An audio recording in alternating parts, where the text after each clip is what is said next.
I'm sure it wasn't. It must have been something watching everyone move up and you get held back. So after that, you go to closed circuit. And that was a diving a rigor. Totally different experience, obviously. But to me, I thought it was easier. I mean, you still do a bunch of different build up with all that stuff, but I enjoyed diving a rigor. Lower depth. It's more of an art. Like, you have to be really good with closed circuit. Open circuit, it's kind of like recreational diving. It's like, whatever. Closed circuit's where it's at. You have to learn open circuit to do closed circuit. You're supposed to. It's natural progression. But I thought a closed circuit was super cool. Getting some methodology and getting some really cool TTP, some tactical stuff kind of come into it. But I thought a closed circuit stuff was fun. Didn't mind that at all. And the pool comp is that like a first phase? Second phase. Second phase. You get through all the bullshit, then beating the hell out of you, do Hell Week, come out of Hell Week, couple more weeks, then you start second phase. Get through all that, third phase. It's like the land warfare phase, demolition, shooting. Is that the SQT portion? That's after that. After that. So what's third phase called? A third phase. Just third phase. Yep. And how was that for you as an experience? I thought it was great, man. You know, I didn't grow up shooting pistol really at all, so that was challenging. Shooting that SIG 226 was not an easy thing for a lot of the guys to do. But running out with carbines was super cool. They introduce you to fire and maneuver, and a little bit of IAD work, and a lot of them are Vietnam tactics and stuff like that. But it's really good for shoot, move, communicate, like seeing the whole force move, understanding roles and responsibilities, angles and distance, overlapping fields of fire, intersecting fields of fire, when you can get up, when you can't get up, what happens if that guy stands up right now, like all that different stuff, and seeing it actually move around on uneven terrain was cool to see. What's IAD? It's like your individual movement. So if you would do like a break contact drill, okay, that's essentially what it is. We kind of changed terminology over the years, but yeah. So post 9/11, you guys were learning Vietnam. To my knowledge, unless they've changed it, that block is probably still foundationally around Vietnam. Like, we weren't wearing plate carriers. We never even heard night vision. There was no ballistic plates. There was no helmets. There were none of that. Yeah. You didn't do any of it. It was all walking around in Vietnam issued web gear. Oh wow. Oh yeah. Could have had your dad's. Oh yeah. Yeah, like all this stuff. I'm like, that stuff's been in circulation for 25 years. Yeah. Every class kind of recycles. You tape it up for you, but it's not good. It's not good gear. Now, do you have the same cadre from first phase? Yeah, different cadre. Different cadre. Has their attitude or were they still giving you extra love as you progress through the phases? Yeah. It never let up? Yep. Because a lot of those guys will still work. The second, third phase will still work Hell Week. Okay. So they get to see you. And everything after first phase has a danger factor associated to it. So diving is inherently dangerous. Like, you can really get jammed up really, really quick if you're not careful. And that's why they're so strict on you. It's like, brother, if you plant your foot on that one more time, I'm shit canning you. Like, it doesn't seem like that big of a deal. Well, if you plant your foot and you blow up to the surface with a full breath of compressed air, your dishes are done, dude. And it's the instructor who has to catch you and drive you back down to the bottom and make you exhale. And it's a hard thing to do when somebody's panicking. It's like, if you show one sign, you're going to bolt to the surface. They'll come over, they'll knock your knee down, they'll hold you down, they'll press you to the floor, they'll shove a regulator in your mouth, like anything so you don't do that. The cadre out there are super professional. They are locked on. And ultimately, they're there for your safety. They want you to get through the training process without getting hurt. But it's dangerous. Now, when you get to third phase, now you're talking about demo, and messing around with caps, high explosives, shooting, moving, at night, all the different components. Like, you really have to be squared away. The cadre are super professional. But, they're still beating the hell out of you. Everything just gets compounded. So, say in first phase, if you get dropped, like, cadre randomly walks by, it's like, man, he dropped. You knock out 25. I think when you get to second phase, we'll say it's 50. It might be less. It might be 35. I don't know. We'll say it's 50.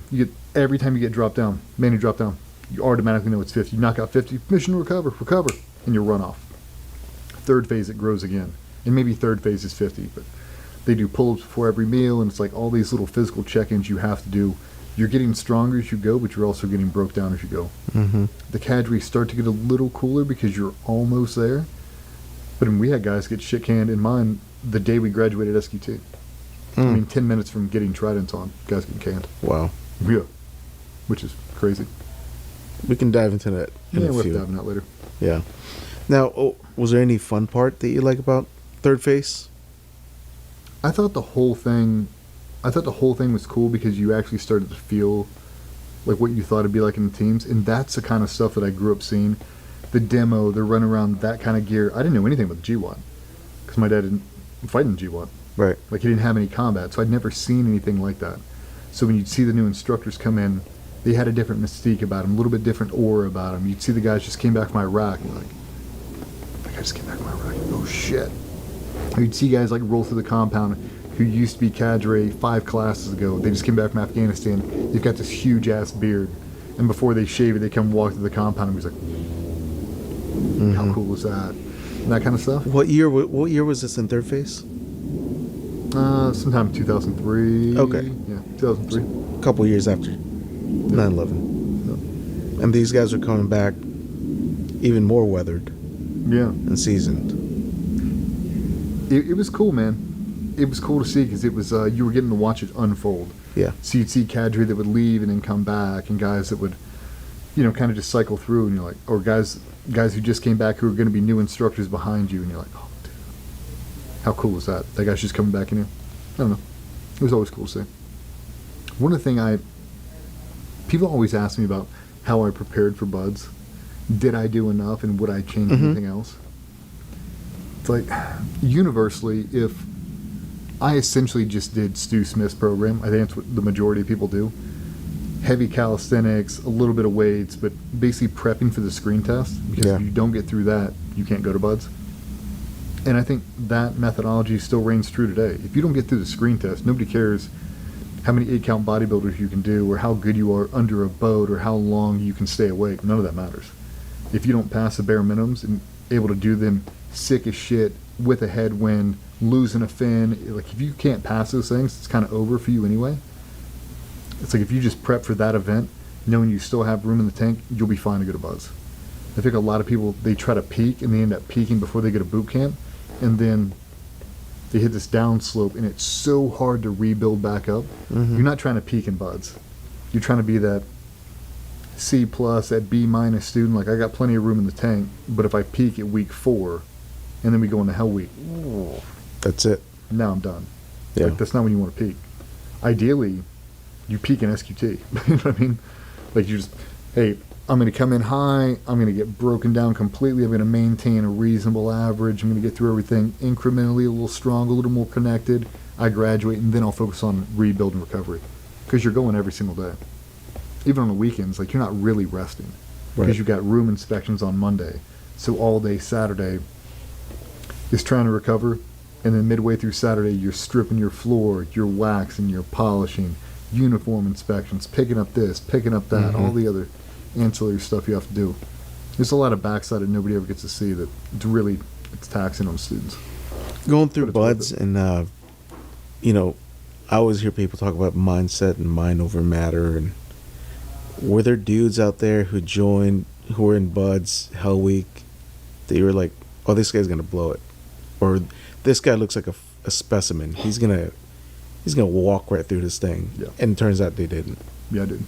How often does that happen? And why do you think that happens?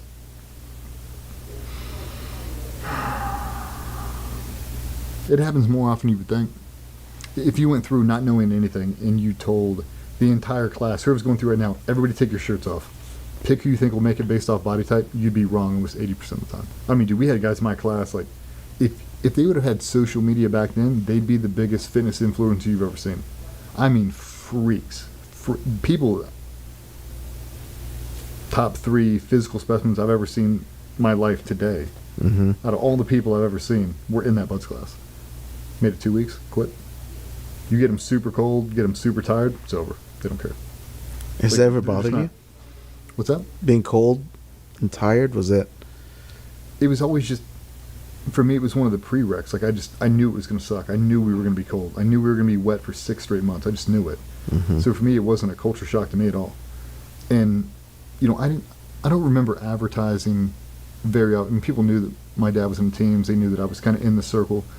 But I would tell guys, like, we'd be in there getting surf tortured. I was like, fellas, this ain't gonna stop. Like, we're just gonna do this shit for 6 months. Like, just get over it. Don't worry about it. Like, they're not gonna kill us. Yeah, just accept it. Mm-hmm. Like, I can't wait to be out of first phase. There's no more fucking log PT.